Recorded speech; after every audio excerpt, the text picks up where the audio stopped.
Hello? Hello?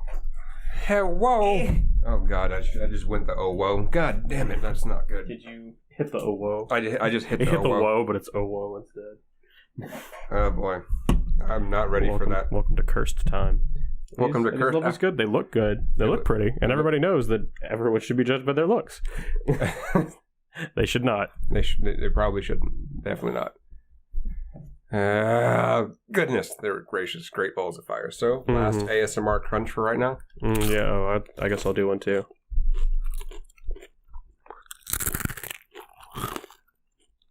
Alright, that's enough of that.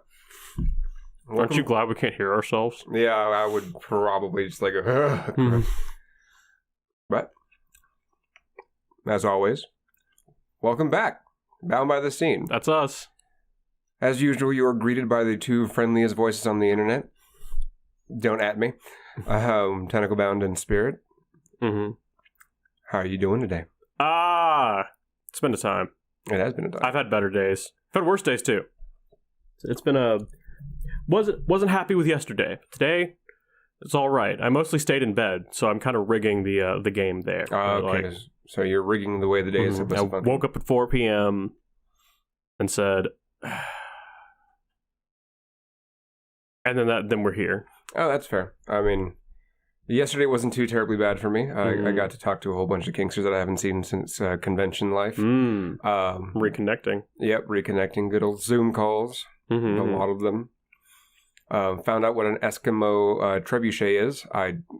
Eskimo trebuchet? Yep, look it up on Urban Dictionary. Hold on. We have to do science. That was a hoot and a half, if you will. Other than that, today's been kind of an interesting mixed bag. So, it's pretty alright. Are you looking it up? I'm looking it up, yeah. Oh boy. Second ASMR crunch.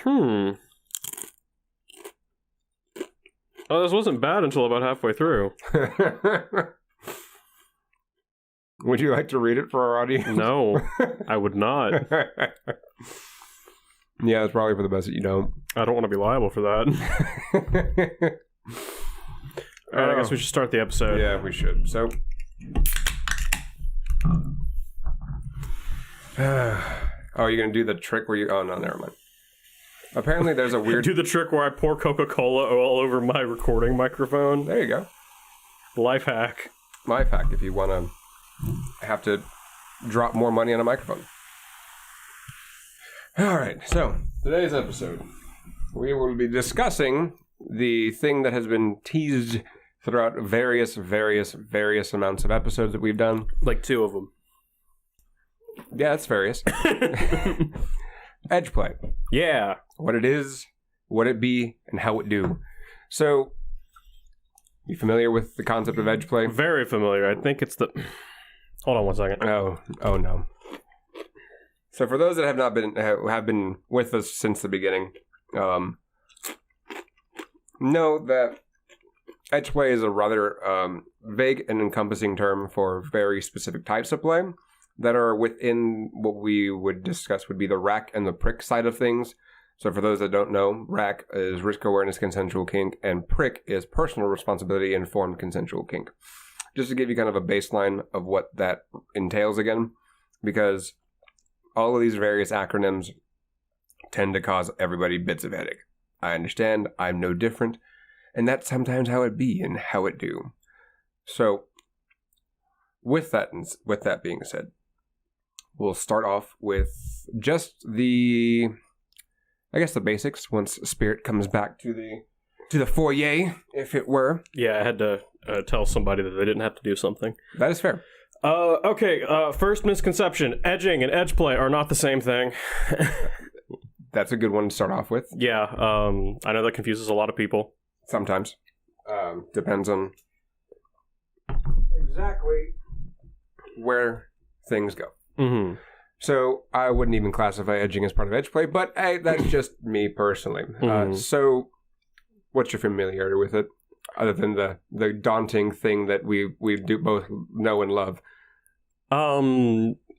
Edge play, I think its primary identifying characteristic is that it can it can and could easily do irreversible harm to people if they are not practicing safely.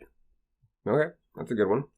So, with edge play, because when we're first getting into the kinky side of things, we understand safe, sane, consensual.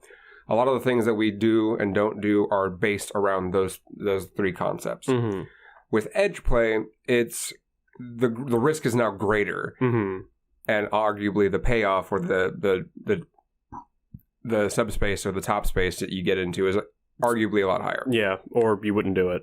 Exactly. So the ones that can encompass anything in edge play are going to be, we'll start off with rope. Rope is pretty easy to go from there. That's probably one of the more known versions of edge play that people don't really consider it, which is a bit interesting. I think we should touch on that a little bit later on why that is. Then you run into fluid play, various different types of fluid play, everything ranging from blood all the way to rainbow play. If you want me to go into those and actually explain what those are, I can. I think my imagination's good enough on that last one. Yeah, I'm pretty sure you get what that is, but if I'm talking for the audience, if I should or shouldn't, that's the question, and we'll come back to that. Right. Obviously, the one that most people tend not to really talk about, which is scat play, that's part of it. Then you have your takedown, torture play. Those are interrogation. That's another one. Let's see here. And we do mean all forms of interrogation play. So those are just some of them. Then you get into obviously sharp play or sharps. So you start graduating into like actually cutting down. Sometimes people do redlining. What that is, that you cut just deep enough to where you get small doses of blood. Yeah. Then you go into full on rough, like I guess takedowns would be classified under that one because you're doing wrestling and takedowns, and you have a possibility of getting your shoulder dislocated. Pretty much anything that could possibly maim you. Yeah, drugged play is one I've run into a lot. Where like people are intentionally like under the influence of something. Oh, okay. I do know of that one. I have some issues with that, but at the same time, it's no different than having some alcohol and then tying, because that's a big thing in like other parts of the world where you can. It's a social event. You drink, you tie, you go home. It's not going to do anything too crazy. So, where would you like to start off? I guess we start off at home. Like I think rope play is the thing we're both the most familiar with. Yep. So rope play there's this really weird misconception when it comes down to why do most people not consider it edge play. And a lot of the times you run into the whole, well, because it's pretty, I'm not getting suspended, I'm on the floor and all that stuff. So I think that we should probably like tear that misconception out right now and explain why it actually is edge play as opposed to why it's not. Don't get me wrong, it's pretty, it's great, it's fantastic, but understanding that these ties that we've known to love and use so many times, they were originally used for torture. Even some places still use it today as torture. Like if you go to I think China is one of them where they actually they tie somebody to the board, to a 90-degree board, and have them sitting down, and the tie is actually called the 5-point lotus tie. So it goes over the shoulders, around the arms, and actually spreads out into pulling all the little pieces that were wrapped around the arms, so they can't break out of that tie. It's an interesting tie. It's a very tough one to get out of if you're feeling squirmy. Yeah. And then they strap over your legs a leather belt and then increase the amount of bricks that they put underneath your feet to see which one breaks first, the leather strap or your shins. Tasty. Yeah, it's a high quality. But I think even outside of the history, the moment you start putting rope on somebody, if you don't know your anatomy, you can start to hurt somebody. Like I've seen somebody's arm go numb for an hour and a half just from something as innocent as a TK. Yeah. Which is like the very basics of like the ties you learn starting out. It's one of them, yeah. In our discipline, at least. Yeah, then you have some of the fun parts of like rope burn that leaves a scar depending on. What do you think about rope styles that are not Japanese informed? So Western style rope, Yeah, utilizing nylon as opposed to or synthetic ropes and doing decorative stuff. That could be. I would still argue that that's close enough to edge play that you should probably know about edge play stuff going into that. It is because Western style rope focuses on a lot of decorative stuff, and sometimes the way that they're bound is not as easy to get that off. Also, they use larger lengths of rope, so the time it would take you to undo the rope that you just did and get to that knot that's causing a problem, it will take you a lot longer. So you run into more time being wasted doing corsetry rope.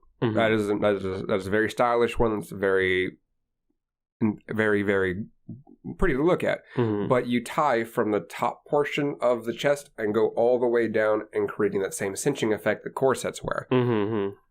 What happens when you overcompress the diaphragm and then the ribs? You can't breathe. You can't breathe. You get a pain in your chest and you can't breathe.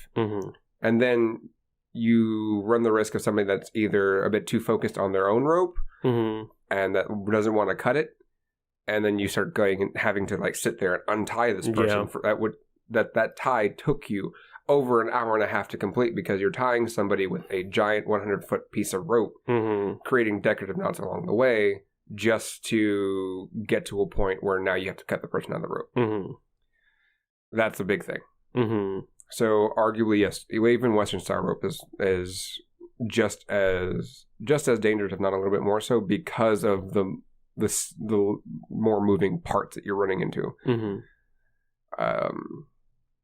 And that should be just about it for rope as far as that's concerned, because I think over the podcast we've shared enough stories of what can go wrong with rope that we both encountered.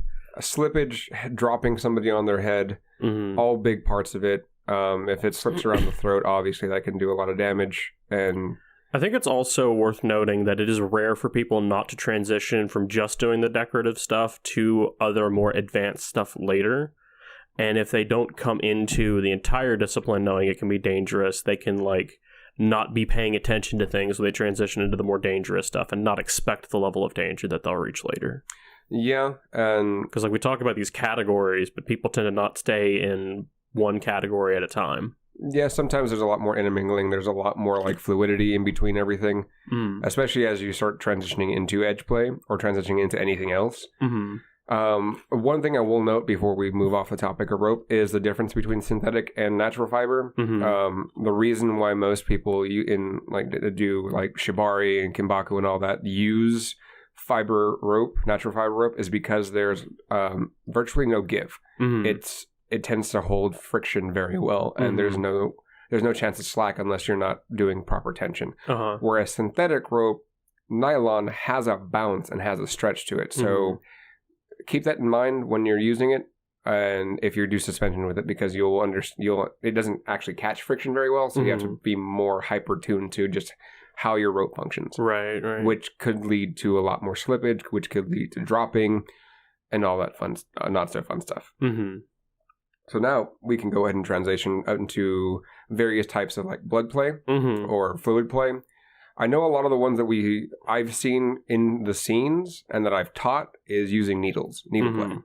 We'll give a TW warning for the rest of this portion, because some people are very squicked out with needles, squicked out with scalpels and all that stuff. So just fair warning, skip ahead about 10-15 minutes. We can put a timestamp in the description. Yeah, we'll put a timestamp. I need to get better at doing that with YouTube. YouTube's been growing too. Thank you guys. So when I came into the kink scene, I came into it with a different set of skills because I wanted to become a body modification artist. Right. So understanding like creating a sterile field or creating, well, in this case it's not sterile, creating a sanitized field, utilizing proper technique, utilizing certain tools at your disposal, and making sure you always had a sharps container was kind of drilled into me. So getting into it with kink, and understanding why the BDSM community and the body modification community actually have this really interesting separation is because of this forms of play. Oh, okay.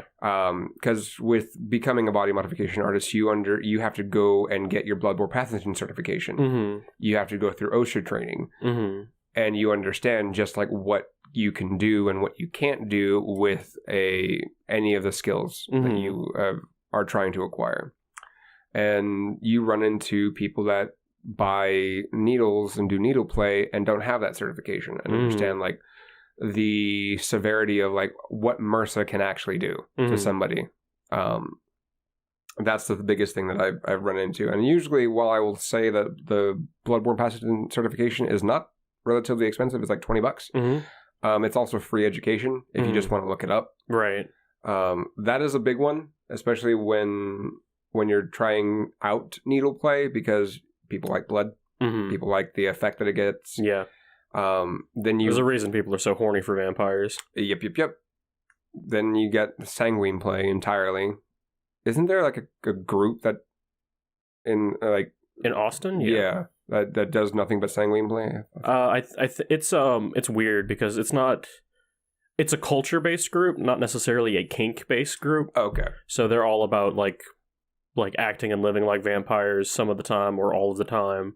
So it intersects greatly with kink, but is not just kink, you know? Okay, gotcha. It's not as centered as like, I would say that distinction exists less for like leather families, let's say. Okay. If you go to like a leather family event, that is the thing you are there for. But you could show up at a bar that like one of these like vampire groups regularly hangs out with and exist in that space without necessarily being part of the vampire group or part of the kink. Okay. Like they don't dominate that space completely. Okay, that makes sense. But I've had one encounter with a leather group, and that was their place. Like they own that. They tend to have very, very closed off walls when it comes to events that are theirs. So, what do you think we should discuss about like the concept of like blood play? Do you want to cover the safety as well? Because safety is important when doing blood play, and understanding why. Do you have any resources you can point to as far as like people we know that are, or not people we know, but like a good place to learn about blood play farther than what we can talk about? I wouldn't say a good place to learn about blood play. I would say there's a good place to learn about the stuff that can happen with bloodborne pathogens. The CDC CDC.gov is actually a really good place to start, because that's where you get all of the information of just what can happen when blood transfer happens.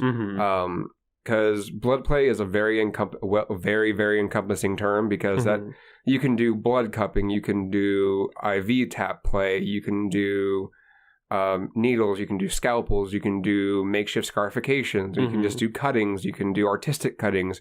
That covers a giant spectrum of stuff as far as blood play is concerned. Because I came into my awareness about this stuff kind of strangely, because I had to know everything about like the sex body fluid exchange stuff being any kind of not straight in a post-80s world. You have to know everything that can possibly happen. Yeah. Or you should. Another good place to like start gathering that much information is OSHA. OSHA has a very good. It's all free, mind you. You don't have to pay for anything unless you want the certifications. Great resources as far as like understanding bloodborne pathogens and what happens when transferring, and how to create sanitized fields.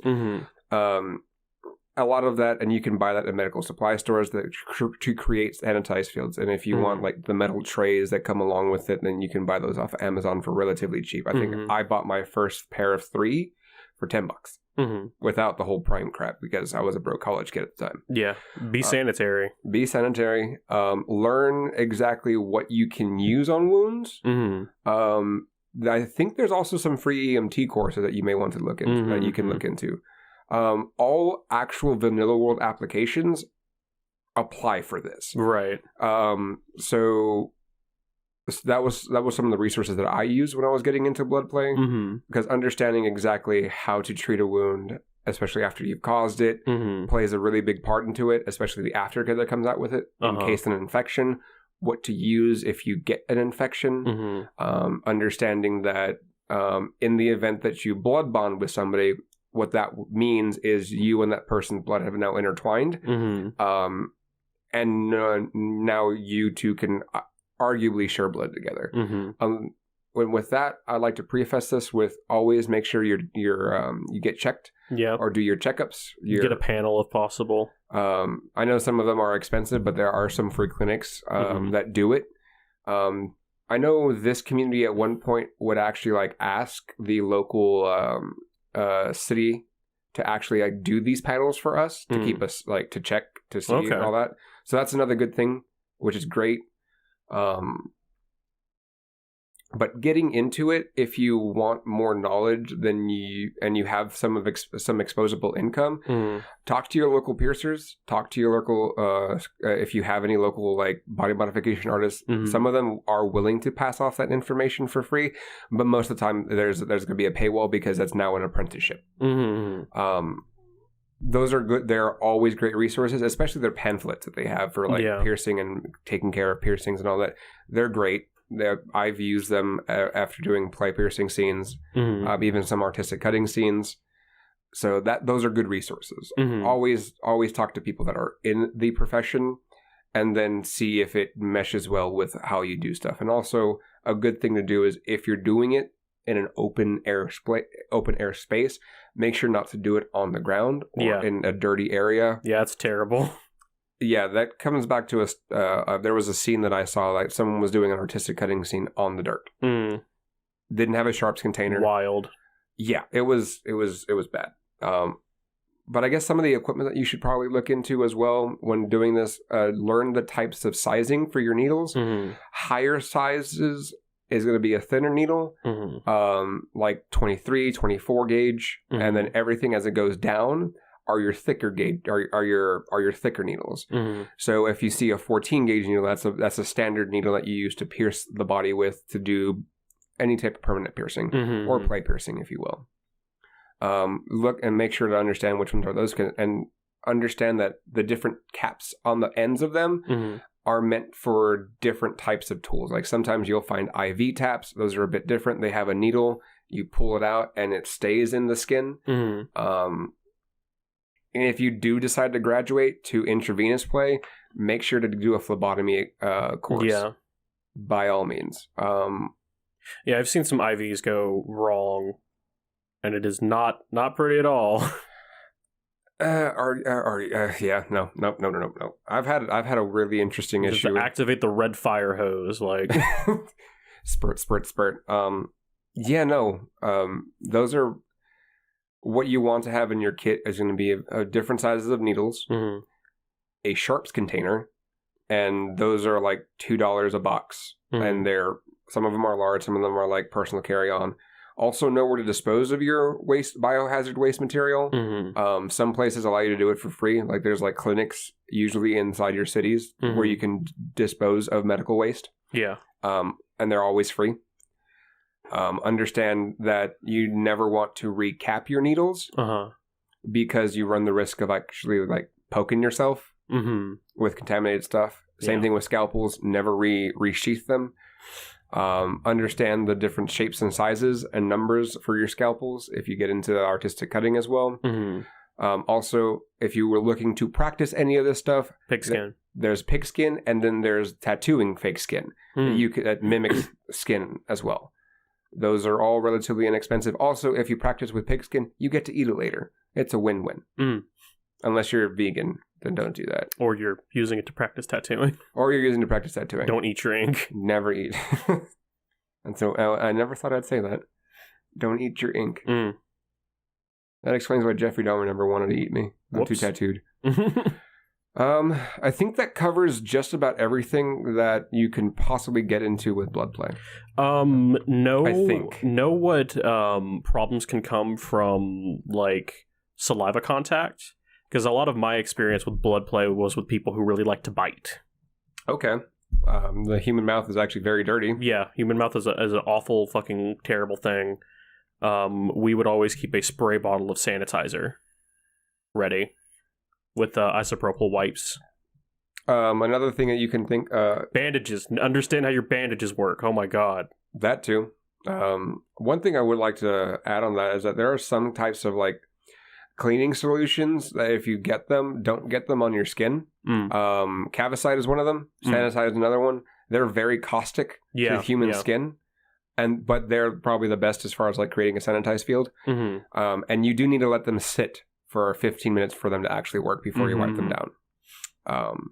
Food for thought. So if you've got something that I recommend for a lot of this kind of play stuff is getting like a tarp to put on your floor and buying one of the cheaper massage therapist tables, because those things have to get cleaned very often, but they're still comfortable, and they can be a comfortable place for you to like sit and for people to play on you, but still be easy to clean. Yep. Because you don't want to catch something because a previous session had bad cleaning. Like, that would be terrible. It would be. And learn that certain types of like bloodborne pathogens will live on surfaces a lot longer than others. I know hepatitis B has a 2-week shelf life. Quite literally. I think that's about a good enough amount of information to get you understanding and started with like what to look for and what to look into.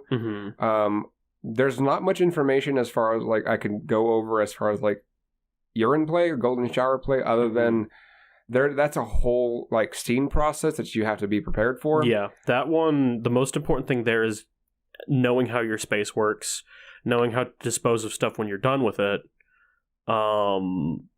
Yeah. I think that one's a little bit easier to deal with because it's just another type of bodily fluid that if you can understand exactly what you can get from it, you'll be a lot safer with that than you would like say blood play or even rainbow play. With that, if you're going to do this in a local space, make sure they have the right equipment to assist you with your desired scene. Make sure they consent to it too. That is another thing. I'm not entirely sure how that would work as far as like enemas are concerned with urine. That is not my skill set. Yeah, I'm not sure about that one. So just do your research. Again, like fluid play is pretty much a universal thing as far as like what transfers from one body to the next. So just go there with. Yeah, if you start at blood, anything else should be simpler. Yes. The only thing I have to say about rainbow play is that's a all day prepping type of scene. Because that you have to understand what goes into your stomach and what comes out of it. So if you don't want anything like food based on your partner or anything like that, just do nothing but fluids that have low sodium. Make sure you know what your partner is allergic to. That is also the thing, because you don't want to drink something that has like say coconut water and your partner's allergic to coconut. You don't want to put that back onto them. And also understand like how sensitive the esophagus is when you're trying to regurgitate anything that you're doing. Yeah, that's sensitivity goes way up. Yes. Also, how long it usually takes you to do all that, and understand that bile will come right afterwards, which acid burn is also a thing. Yeah, absolutely. That happened to my vocal cords once upon a time. That also apparently that happens to a lot of people.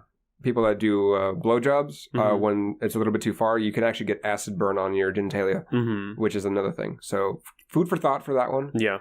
I'm not going to touch too much on scat play. The only reason is because I know nothing about that practice. Right. There's going to be somebody in your scene that knows about it, that does it. That's probably going to be a lot more well informed than I am about this subject, because I know of a person in the community at large here that's very well known for teaching this stuff, and they actually do really good classes. Right. So maybe look into that. Groups and forums for that are that aren't just based around the sending people shit. So take that one with a grain of salt, because again, these are the two things that I don't participate in, and I don't have that much information on. I think this is a good segue to start transitioning into things that I do have a little bit more information on, like electrical play. Okay. Like fire play. And we'll get to the interrogation and all that takedown stuff later, because I think you would have a lot more insight on takedowns because you have a martial arts background. I'm just a boy that likes hitting things. Right. So electrical play is one of those things where usually you'll use like a TENS unit or a violet wand. So we're not getting up to... Well, I guess we could get up to taser level at some point. Yes. Usually whenever somebody starts off with electrical play, they usually start off at a violet wand, because violet wands they're not inherently expensive unless you're buying like a vintage one that has like coils and diodes and all that stuff, and those are really interesting. I think the most expensive part about a violet wand is the attachments. Because when I bought my first violet wand, it was about $70, but the attachments drove up the price to $180. Because some of the ones that I was looking into, you can do branding with.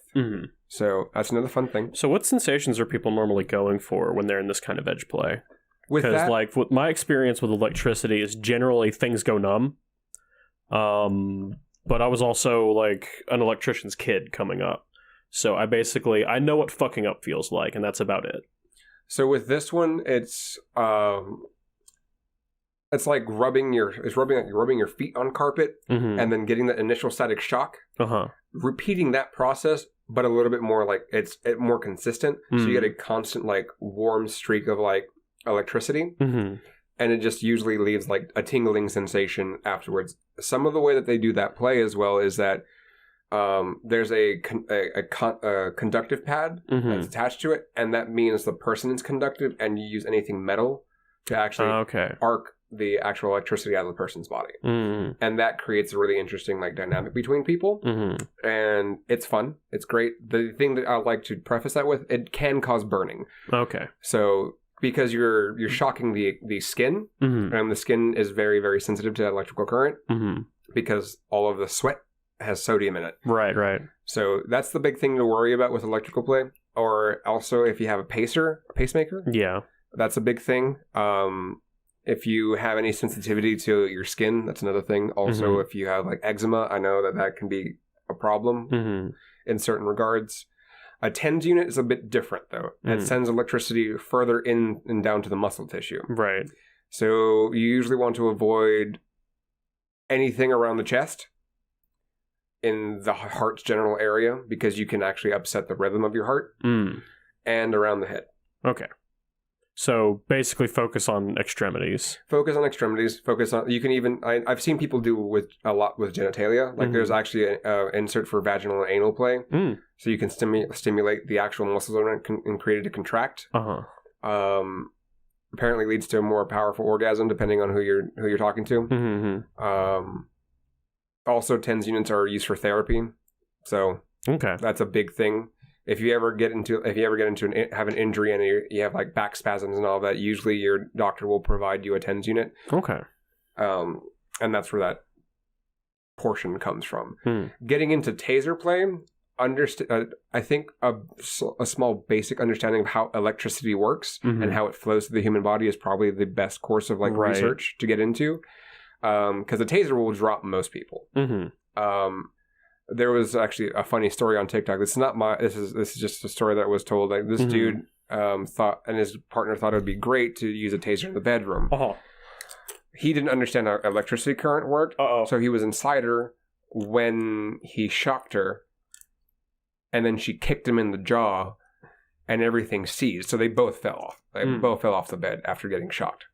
So electricity travels. It will travel to the... Wish I couldn't say that was funny. That shit is hilarious. Oh, no, it was hilarious. And I think that was probably like the best part about that is that everyone was laughing afterwards.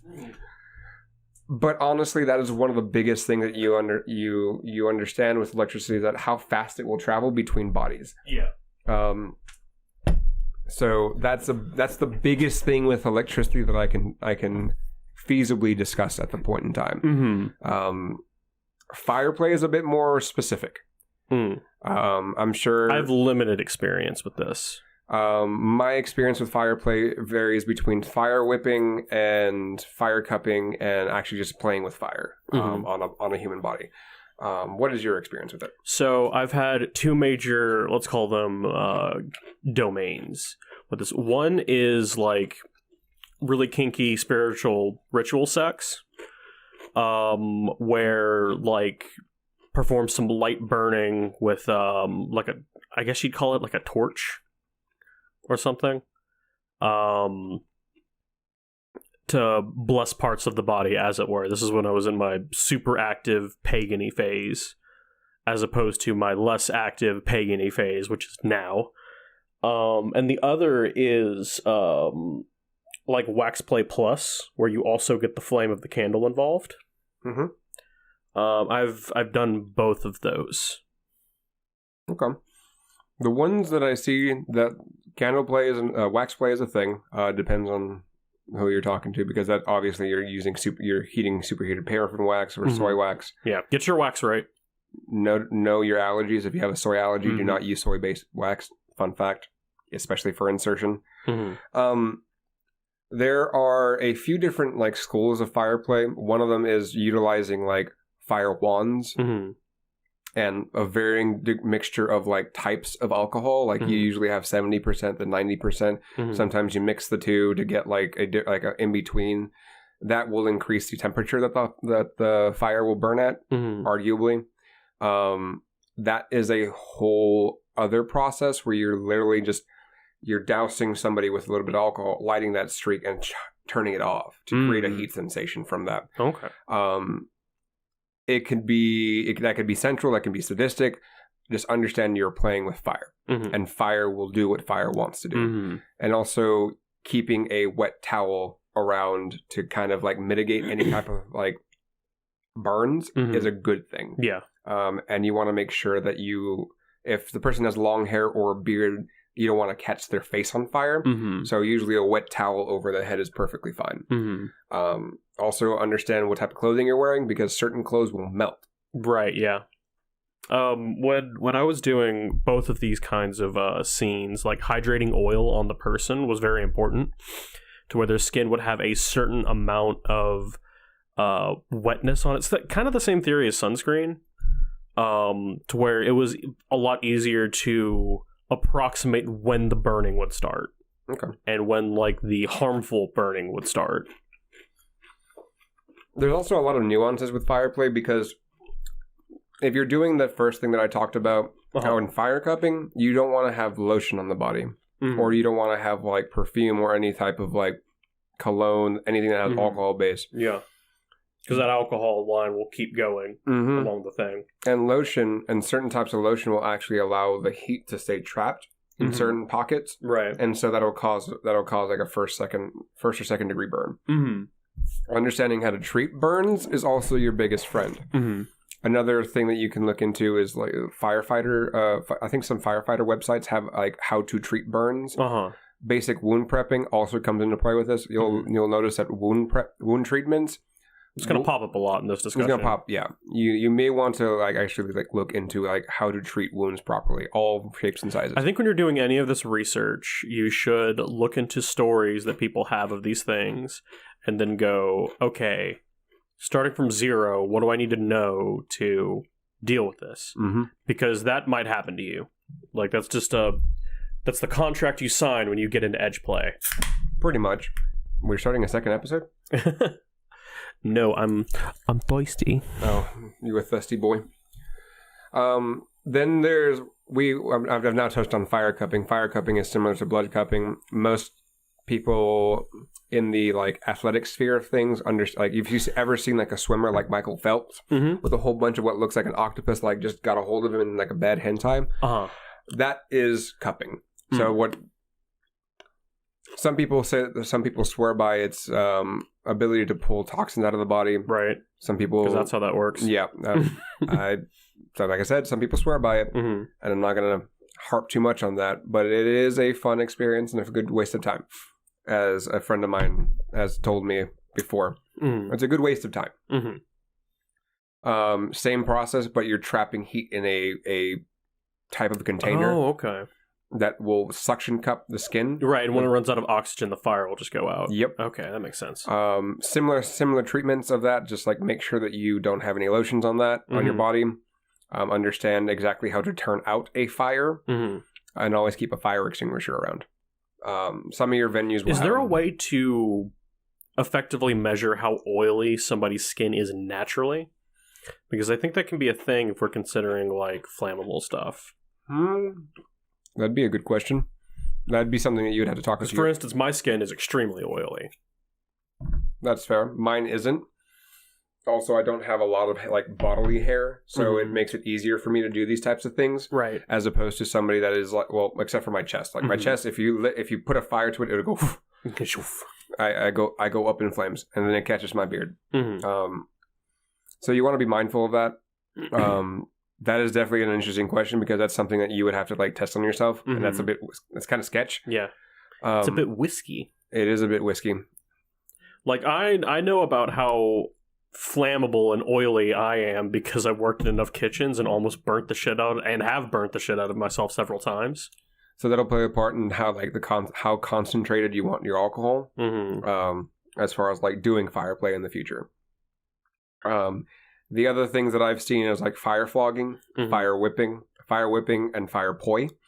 Obviously, fire poi is more of a aesthetic and for playing around. Same thing with fire whips.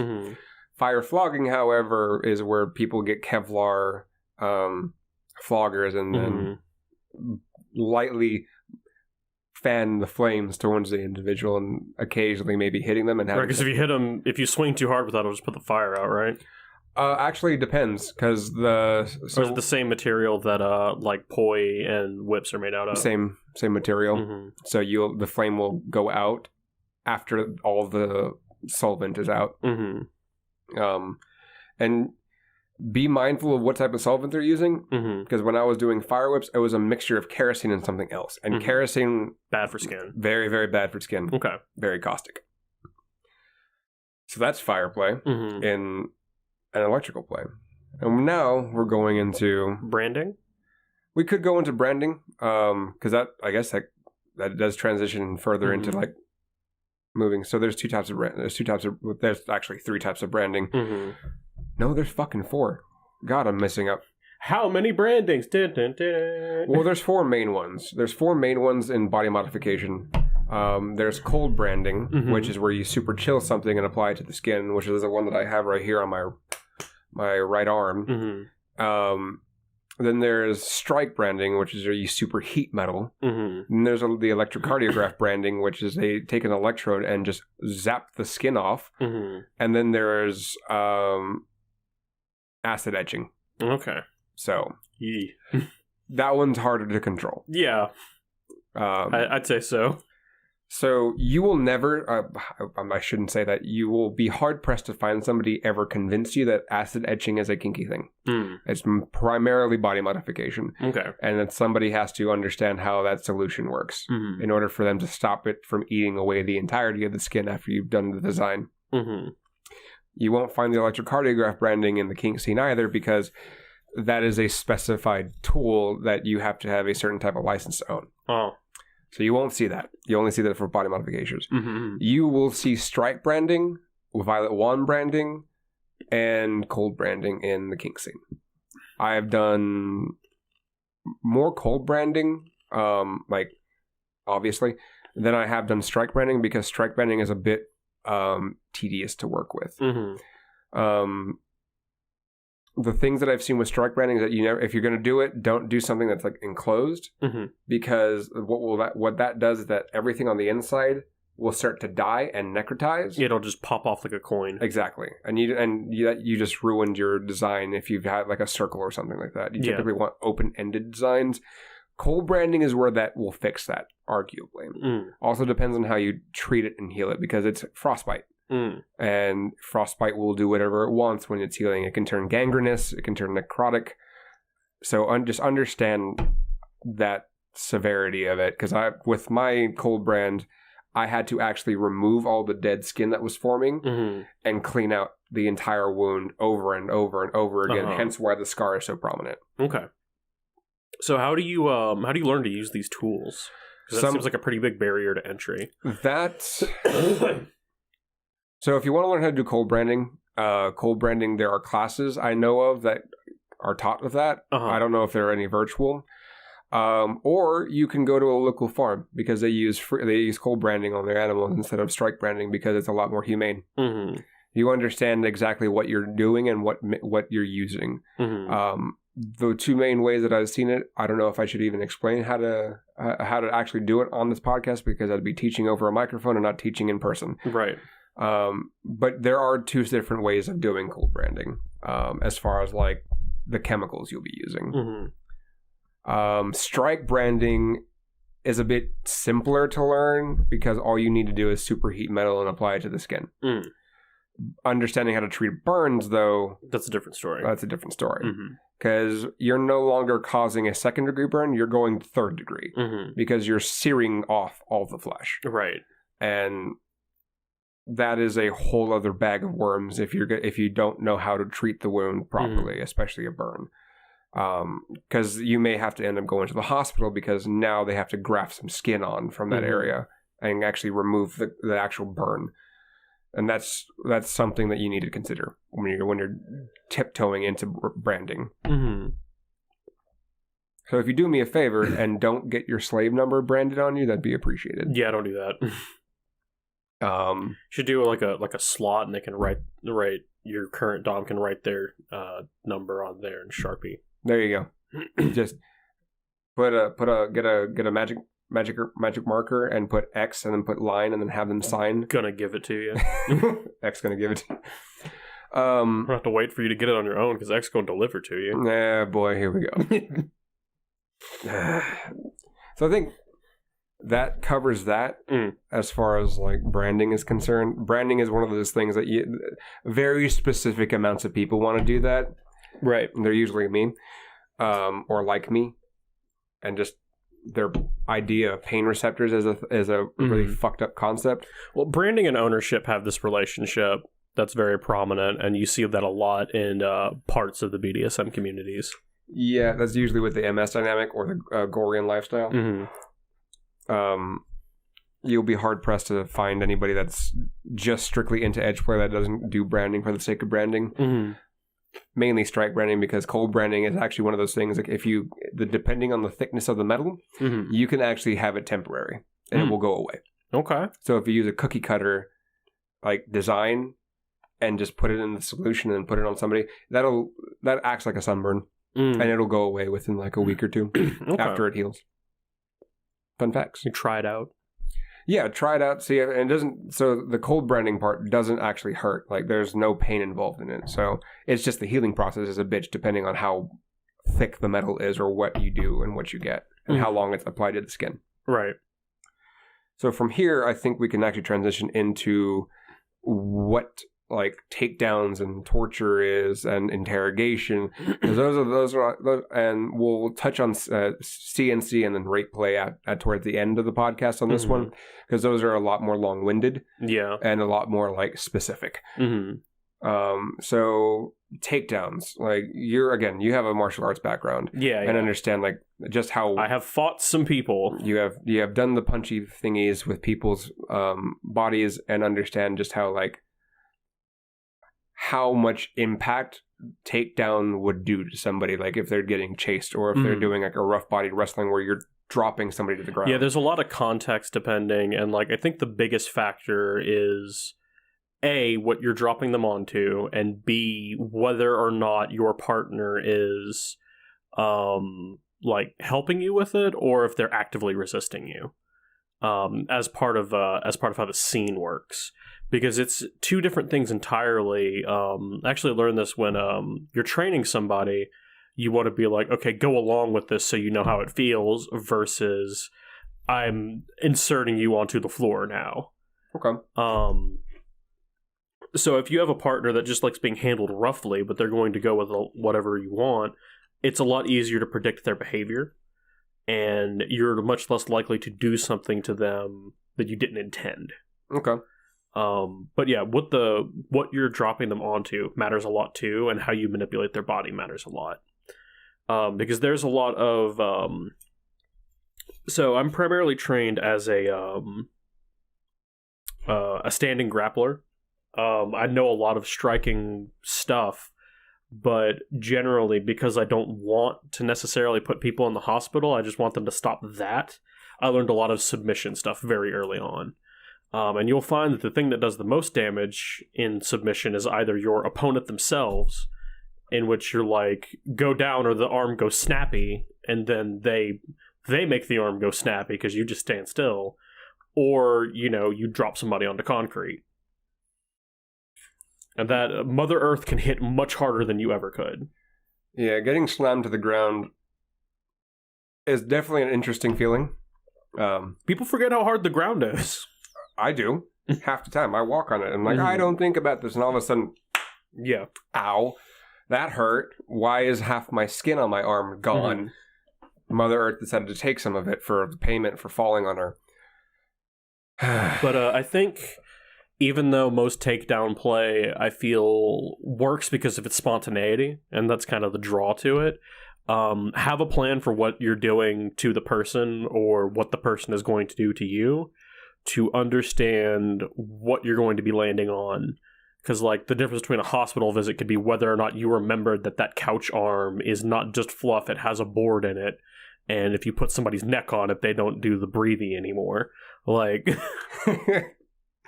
the neck go breaky. And these are important steps and little steps that are easy to miss, but you want to make sure you know what's going on with them. Like, you could think it's really fun to push somebody against the wall, but if you push their head towards the wall faster than you push their chest towards the wall, you're just going to, like, give them a concussion. And concussions suck absolute ass. Yeah, concussions are awful. I think the only thing that I have to add to that is also a bit of not a tangent, a bit more onto like where you are falling. Because a lot of takedown scenes tend to happen outdoors. If you're in the woods doing a scene at an open air party, just because you can't see the rocks in the grass does not mean they're not there. Yeah. That's a good like if you're going to be doing something like that, kind of prep the area that you're going to be playing in. Absolutely. I know a lot of us have a really interesting fantasy of like chasing somebody through the woods and like capturing them and like doing all the crazy stuff. Yeah. But understand that some of these scenes are actually curated previously. Like the paths have been cleared, rocks have been removed. Usually have like a person that's in the scene that owns the territory, and they will spend a couple of days going through and making sure that they have the right, be like, this is the place. There are no rocks here. There are no there's no random snakes. I listened to 4 Metallica albums and cleaned up all the rocks. Yep. Like, there you go. That is probably the only thing I have to add to that is mind how clean the area is, and also watch out for like certain wildlife. Yeah. Know your body mechanics. Like, know how if somebody falls this way, they will break this thing. Because that's really important. You have to know how... When you're doing any kind of edge play, you have to know how the tool works, and when you're doing takedowns, the tool is your body and their body. That is a very good way of putting it. Skulls are really hard. Arms will snap for any reason that they can find. If you snap the femur, you've done something really bad. Yeah. You had to try for that one. Yeah. I think that's about it for the takedown part. Because that also encompasses like rough body or pressure point sequencing and all that. Because dropping somebody with pressure point sequencing is a very interesting dance. But also that falls under like, you just took this person down by bending their arm behind their head. When you are playing with a new partner with takedown play, learn what it is like when they go dead weight. That is a very important step because people's bodies act completely differently when their weight is dead. Learn which response they have. Learn if they have the fight or flight one, which is I don't really like if you have either or, because humans are designed to do either. We've got 4. We have 4. We've got fight, flight, freeze, and fawn. Fawning is pleasing behavior. Okay. That same response activates all 4 of those. Interesting. The more you know. I've just now learned something today. I guess that's actually a good segue as far as like we're now going to be talking about interrogation.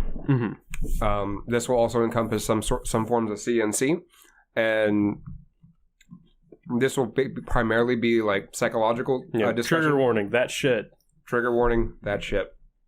So the most common... Content warning, I'm sorry. I don't mean to use trigger as a term for this. Yeah, apologies for that. Content warning. CW. Not the CW. CW. You don't have to have PTSD to not want to listen to something. That is fair. So if you don't, or if you're going to get squicked out by this, by all means, fast forward. I do not blame you.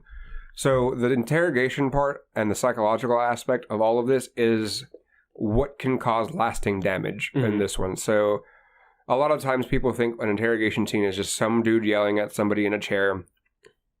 But you also have to take into consideration that there's different types of interrogation, like waterboarding. Waterboarding is one of the things that I know how to do. I've done it once, and that can psychologically scar somebody. Also, you can accidentally kill them. I've been in a 3-person example interrogation once. That was a lot of fun. That sounds fun.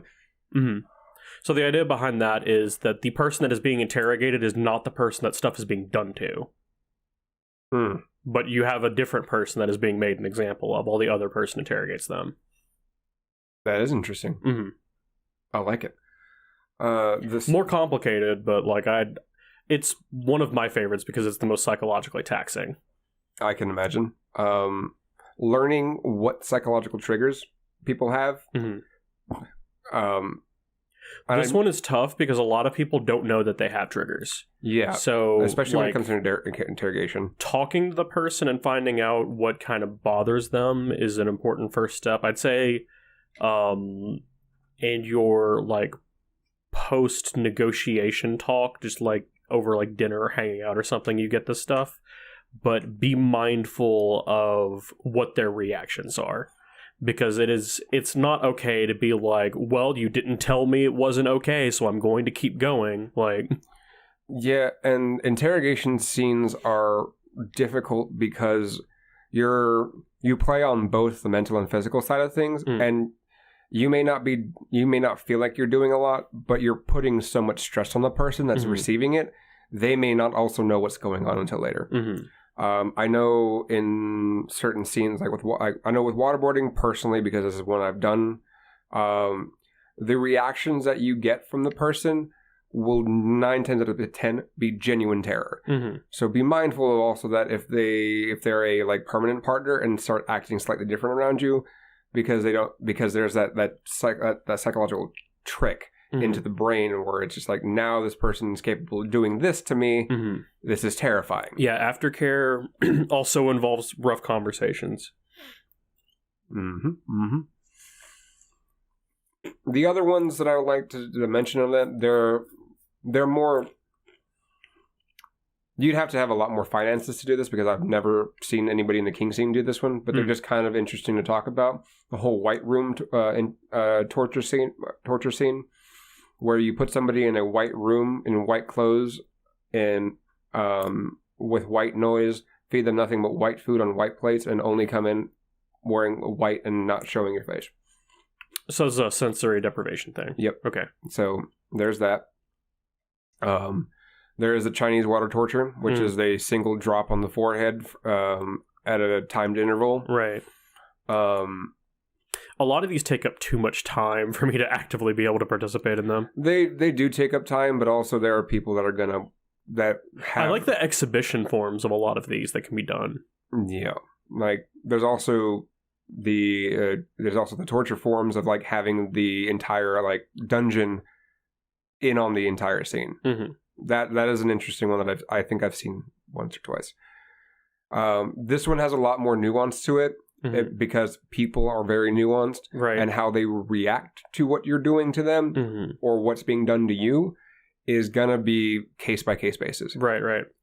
Just make sure that everybody is in accordance with everything, and you have enough time to dedicate to the aftercare for all of these. Because again, psychological episodes afterwards may happen, and that's a big thing that we should preface this one for. Yeah.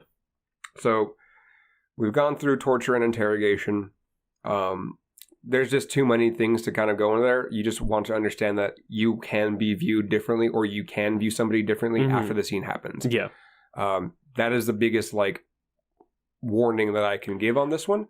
Another thing I would pay attention to is a lot of people are going to pull torture and interro techniques from military sources, old declassified CIA stuff, FBI stuff. Those people do not necessarily care about the well-being of their subject. Yeah. Because usually what's at stake is much worse than any amount of harm that could be due to this person is their argument, right? Right. You are not in that situation. You do have to care about the outcome of your partner, so keep that in mind when researching those techniques. there may be something that sounds really cool that you shouldn't do because it will affect the person forever. Like, one thing that I will say is, like, putting bamboo skewers underneath the fingernails. Yeah, that doesn't go away. That is a permanent damage, like, thing. You will now no longer be able to grow your fingernails properly, and you'll have to be pulling out bamboo fibers out for the rest of your life. Or go to get surgery. That's the thing with that. Yeah, it's the long and short of it. The next thing, again, if you need to skip any of this, by all means, this is the content warning. Rape play. Probably the biggest out of all of them. So we've both known primals before, right? They're really into this. Yes, they are. Rape play is usually done one of two different ways. It's between partners, or it's between people that have been in vanilla relationship for a long time, and they saw a scene that they liked on a porno, and they're like, "Ooh, this sounds great." Nothing wrong with either of them. Just understand the same thing goes with the torture and interrogation. This is a act that can scar somebody mentally, and the physical damage will also be prevalent to that too. There is a way to safely do this for the receiving end of the party, which is make sure to notate everything that you want done appropriately, times, dates, and all that, to make sure that you're safe, that make sure you know that these are the things that you can handle. Have wellness checkups for this. Again, this one's going to be a very nuanced one because people interact differently. Some people will do this consistently as their form of play, and that's all they do. Other people will set up entire lavish scenes where they call out of work for something. They call out of work for an entire week because they're sick, and then they get quote unquote kidnapped by their partner or their lover, thrown in the trunk, taken to a quote unquote undisclosed location, and then have the deed done. There's a whole mess of stuff that comes with it. Most kinds of edge play are things you could get arrested for. Correct. Keep that in mind. Be very cognizant of how this looks to somebody that's catching you in the act, and plan around those things. Yep. If you're going to want to do someone kidnapping you in broad daylight, make sure it's at a place where no one is going to notice it. Make sure that you... Maybe soundproof your bedroom if you're doing a lot of interrogation play. Yeah. If you're on the more financially well off, and you have a basement, soundproof that. Soundproof your place. It's just serial killer rules. Standard. I mean, we all have them. I know every fucking one of you listens to true crime, or my favorite murder. You guys. I mean, like the genre of true crime. Okay, fair. Good old murder porn. Those are the things that you need to take away from this. Like, the edge play is in the name. Like, you're edging. You're going on that fine line just before the cliff's edge of like, there's no turning back. Understand your local laws. Understand what will happen if you need to take somebody to the hospital for a dislocated shoulder, a broken jaw, this or that, permanent damage. Understand. Have your stories set up. Yep. What you're going to tell the doctor, so you don't have to deal with the La Policia. And if you do have to deal with the police, make sure both. It's going to be tough, but explain to them that it was a consensual act. That is the key for you guys. Like, especially, I'm not trying to single out the bottoms or anything like that, but just so that you're safe as well, because a police officer can mistake anything that you say as you're in duress. And you don't want your word being snuffed out because somebody thought you were feeling a different way. Just for you guys. That should just about encompass all of edge play. Just should. I know there's a few things that I'm sure they'll tell us in the comments. The one thing I can say is breath play, but we've talked about breath play a lot. It's kind of the gateway drug. It really is. Just understand what your partner's body can do when they are oxygen deprived. Don't really throw paper bags over someone's head, plastic bags over someone's head. Yeah, no. Unless you know how to cut them out of it very quickly. I think, that's about it. I think that's mostly it. So, How are you feeling after all this conversation? About the same. That's fair. I kind of live in this sphere, so... Same. It was just good to finally get this portion of it, because I think what's going to end up happening is that we're going to start figuring out just where we need to go as far as like, okay, these are 101 topics, these are 201 topics. This is the bridge in that gap for what's going to be going on and moving forward. And we'll have that discussion of what classifies a 101 and 201 in the next episode. All right. With that being said, I'd like to thank everybody for subscribing, bringing our YouTube up to almost 30 people watching it. The 18 or 16 or so people that are subscribed to us on our podcast platforms, and all you beautiful, beautiful people that are watching us on Pornhub, even though Pornhub just didn't monetize one of the videos. You guys have brought us all the way up to at least like 6,000 consecutive views on everything. So we'd like to thank you for that. Okay. You beautiful bastards. Other than that, we'll catch you next time. Auf Wiedersehen. Au revoir, Genève. We'll catch you later. Peace. Peace.